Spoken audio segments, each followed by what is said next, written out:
Now, this is just a short little video about what are the predictors of a lasting relationship.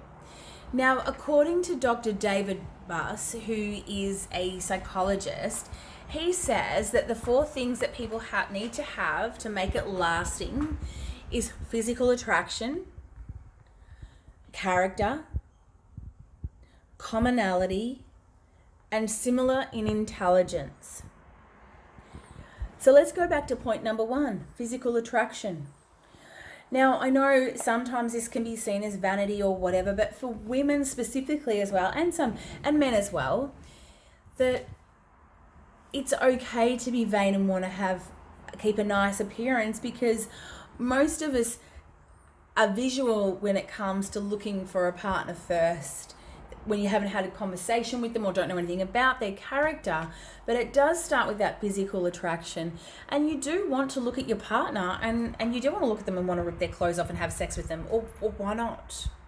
There's got to be something there that you see in that physical attraction that matters to you, and there has to be good sexual chemistry as well. Now, I'm not an expert in the whole sex side of things.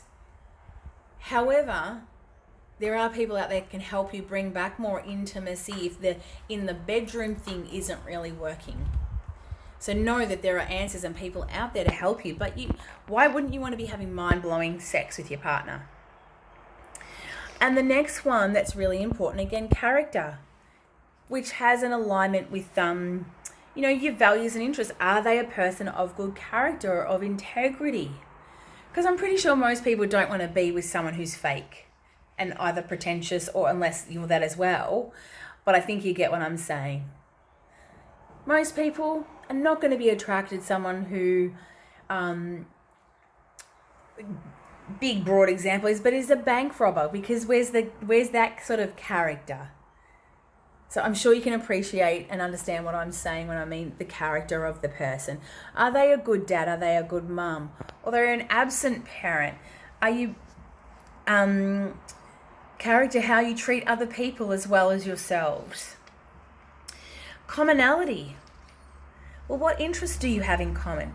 Now, I absolutely do not believe you need to have everything in common, such as, your music taste, where you want to go on holidays, or you don't have to do the same sort of work to have common interests or hobbies, because we want to have some polarity. But the commonality we need to share specifically is around having shared values and, I guess, long-term goals for family, for relationships, for getting on track with parenting, with money, with those sorts of things. And how are you going to deal with things when things get stressful? But that'll be the next video.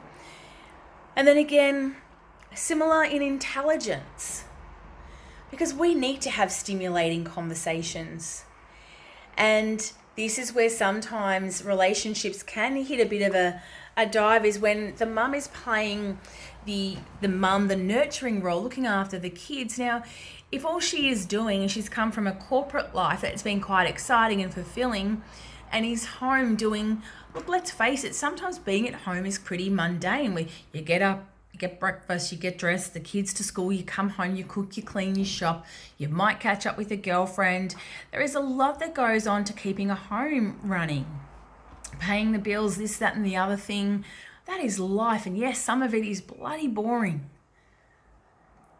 So how do you get back on the same page where one of you is out there working and keep that stimulating intelligence going? Because if you've had it once before, you can have it again. It just comes down to having conversations and quality time together and investing in each other and knowing that this is just a phase. It's not always going to be this way. And ladies, I can tell you for sure that there is nothing more attractive to a man than a woman who has her shit together, that can have emotionally stimulating conversation with someone.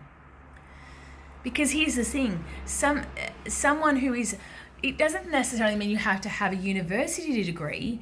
You just have to be bloody interesting and be able to talk about all sorts of different things, not just, hey, how's the weather, what's going on with work, what are your kids up to, the house, and boring stuff like that. But what about if you started asking questions like, What are you passionate about? What lights you up in this world? What's something that you've never done that you wish you could do? If you had all the money in the world, where would you travel to? Or what about this? If you could have a dinner party with 4 amazing guests, who would you sit down with? Who would you want at that table? Who would you want to have a conversation with? There are so many ways to start conversations, and even if you are being the stay-at-home mum, you can still do these conversations, but you have to be consciously aware that this is what is going on. And most men, when they get home from work, and often most people, it's just talking about the day is as boring as anything. Most people want to share a little bit, but not much. Like, leave that stuff. Leave the stuff at home. At work. And just have a conversation, but also know when you've done enough of the talking about a certain topic. And, asking a mum, well, how was her day? Well, some of us would say it's pretty bloody boring. Same shit, different day.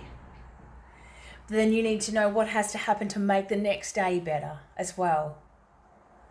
So that's just a little bit about the predictions of creating longevity in relationships.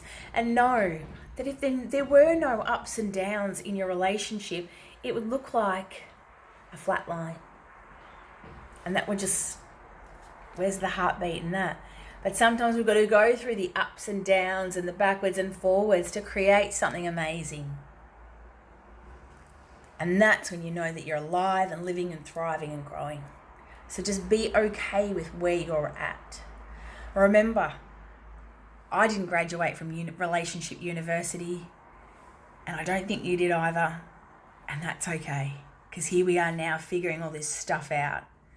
And unfortunately, this is where most people find themselves learning the most about themselves and somebody else when they have hit a big dip.